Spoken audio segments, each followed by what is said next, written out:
NSS ഉറച്ചു തന്നെയാണ്. ഒരു ചുവട് പോലും പിറകോട്ട് പോകാൻ തയ്യാറല്ല. NSS general secretary G. Sukumaran Nair അക്കാര്യം പ്രഖ്യാപിക്കുകയും ചെയ്തിട്ടുണ്ട്. NSSന്റെ നിലപാട് പ്രതിപക്ഷ നേതാവ് കോൺഗ്രസ് നേതാവ് VD സതീശന് എതിരെയാണ്. അത് UDFന് എതിരെയാണ്. G. സുകുമാരൻ നായർ മാധ്യമപ്രവർത്തകരോട് അത് ആവർത്തിച്ച് വ്യക്തമാക്കുകയും ചെയ്തിട്ടുണ്ട്. അദ്ദേഹത്തിന്റെ വാക്കുകൾ കേൾക്കാം. ഈ VD സതീശൻ കഴിഞ്ഞ ദിവസം ഇതിനോട് ഈ പിരിഞ്ഞ സമയത്ത് പറഞ്ഞത് അവരുടെ ആഭ്യന്തര കാര്യമാണ്. പക്ഷേ തങ്ങളുടെ രാഷ്ട്രീയ പാർട്ടികളുടെ കാര്യത്തിൽ സമുദായ സംഘടനകൾ ഇടപെടാൻ വരരുത് എന്നാണ് നിലപാട് എന്ന് അദ്ദേഹം ചൂണ്ടിക്കാട്ടി. വീണ്ടും ആവർത്തിച്ചത് രാഷ്ട്രീയ പാർട്ടികള് അതായത് സമുദായ സംഘടനകൾ രാഷ്ട്രീയ പാർട്ടികളുടെ കാര്യത്തിൽ ഇടപെടാൻ വരരുത് എന്ന് അദ്ദേഹം ആവർത്തിച്ച് ചൂണ്ടിക്കാട്ടി. അങ്ങനെയാണെങ്കിൽ അവരും രാഷ്ട്രീയ കാര്യത്തിന് വേണ്ടി സമുദായ നേതൃത്വത്തെ കാണാൻ വരരുത്. വന്ന് കണ്ടു കിടക്കരുതെന്ന് നിരങ്ങരുതെന്നൊക്കെയാ പിന്നിപ്പോ പറയുന്നത്. എന്തിനാ കാണാൻ വരുന്നത്? സമുദായ സംഘടന കാണാൻ പറ്റുന്നത് VD സതീശൻ എവിടാ പോയി? അടുത്ത ദിവസം പോയത് സെനറ്റിന് പോയിട്ട് അതുപോലെ എവിടെയെല്ലാം പോകുന്നു. അതൊക്കെ അവരുടെ സ്വാതന്ത്ര്യം, അവർ പൊക്കോട്ടെ, അതിന് കുഴപ്പമില്ല. പക്ഷെ ഇത് പറയുകയും പ്രവൃത്തി വേറൊന്നും അത് ഞങ്ങൾക്കില്ല.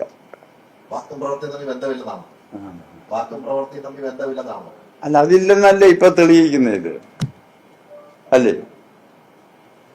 അവര് ശ്രമിക്കുന്നത് എന്തെന്നാ അവര് ശ്രമിക്കുന്നത് എന്തെന്നാ? അവിടെ ന്യൂനപക്ഷത്തിനെ കയ്യിലെടുക്കാനല്ലേ ശ്രമിക്കുന്നത് അല്ലേ? അത് പ്രവൃത്തിയല്ലേ? അപ്പൊ അതുകൊണ്ട് അങ്ങനെ സാമുദായിക സംഘടനയെ ആക്ഷേപിക്കാനൊന്നും ആരും ശ്രമിക്കരുത്. അതവർക്ക് ഇന്നല്ലെങ്കിൽ നാളെ അത് ശരിക്കും പാരയായിത്തീരും.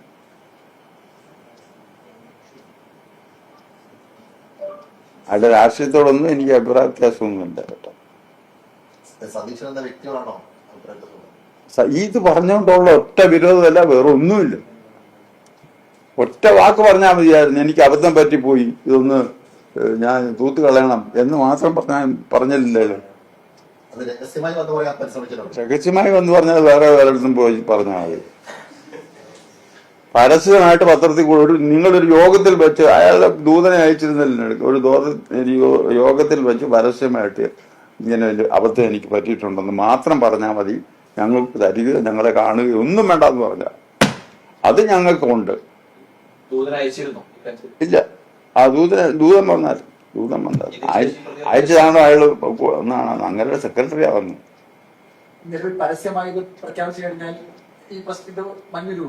എന്തോ അന്ന് തീരുമാനിച്ചു, ഇനിയും തിരുത്തില്ല എന്ന് വെച്ചാൽ അയാൾ ഒരുപാട് വരമ്പി ചാടിക്കഴിഞ്ഞു. അതെ, സർക്കാരിനോട് എന്ത് നിലപാടാണ് NSSന് ഉള്ളത്? അതാണ് പ്രധാനപ്പെട്ട ചർച്ചാ വിഷയം. നേരത്തെ തന്നെ NSS അക്കാര്യം വ്യക്തമാക്കിയിട്ടുണ്ട്. സർക്കാരിനെ പിന്തുണക്കുന്നു.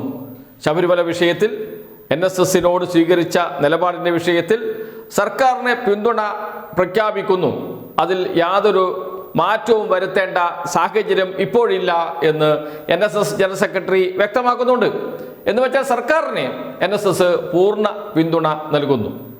ശബരിമലയിൽ അയ്യപ്പ സംഗമം സംഘടിപ്പിച്ചത് മുതലാണ് NSS സർക്കാരിനോട് അടുക്കുകയും സർക്കാരിനെ പൂർണ്ണ പിന്തുണ പ്രഖ്യാപിച്ച് രംഗത്ത് വരികയും ചെയ്തത്. അതിൽ മാറ്റമുണ്ട്, അത് മാറും എന്നൊക്കെ വലിയ വാർത്തകൾ വരികയും ചെയ്തിരുന്നു. ആ ഒരു ഘട്ടത്തിലാണ് കൃത്യം നിലപാട് പറഞ്ഞ് NSS ജനറൽ സെക്രട്ടറി രംഗത്ത് വന്നിരിക്കുന്നത്. സർക്കാരിന് അനുകൂലമാണ്. പ്രതിപക്ഷ നേതാവ് VD സതീശനെ രൂക്ഷമായി വിമർശിക്കുകയും ചെയ്യുന്നു NSS. എന്ന് വെച്ചാൽ എന്താണ് NSS നേരത്തെ മുതൽ പറഞ്ഞുകൊണ്ടിരുന്നത്? അതിൽ നിന്ന് ഒരു ചുവട് പോലും പിറകോട്ട് പോകാൻ തയ്യാറല്ല NSS എന്ന് വ്യക്തമാക്കിയിട്ടുണ്ട്. വിശാലമായ ഒരു ഹിന്ദു ഐക്യം വേണം എന്ന നിലപാട് SNDP പ്രഖ്യാപിച്ച ഘട്ടത്തിൽ അതിനോട് യോജിപ്പ് പ്രകടിപ്പിച്ചിരുന്നു NSS ജനറൽ സെക്രട്ടറി. എന്നാൽ തുഷാർ വെള്ളാപ്പള്ളിയെ NSSുമായി ചർച്ചയ്ക്ക് നിയോഗിച്ചു SNDP യൂണിയൻ. അതിൽ പ്രതിഷേധിച്ചാണ് ചർച്ചയിൽ നിന്ന് പിൻവാങ്ങാൻ തീരുമാനിച്ചത്, ഐക്യത്തിൽ നിന്ന് പിൻവാങ്ങാൻ തീരുമാനിച്ചത് NSS. കാരണം തുഷാർ വെള്ളാപ്പള്ളി BJPയുടെ ആളാണ്, NDA മുന്നണിയുടെ നേതാവാണ്. അങ്ങനെയുള്ള ഒരാൾ ചർച്ചയ്ക്ക് വന്നാൽ ആ ചർച്ച BJPക്ക് അനുകൂലമാകാൻ സാധ്യതയുണ്ട് എന്ന് മുൻകൂട്ടി കണ്ടാണ് NSS ജനറൽ സെക്രട്ടറി ചർച്ചയിൽ നിന്ന് തന്നെ പിൻവാങ്ങുന്നത്. അപ്പോൾ എന്താണ് NSSന്റെ നിലപാട്?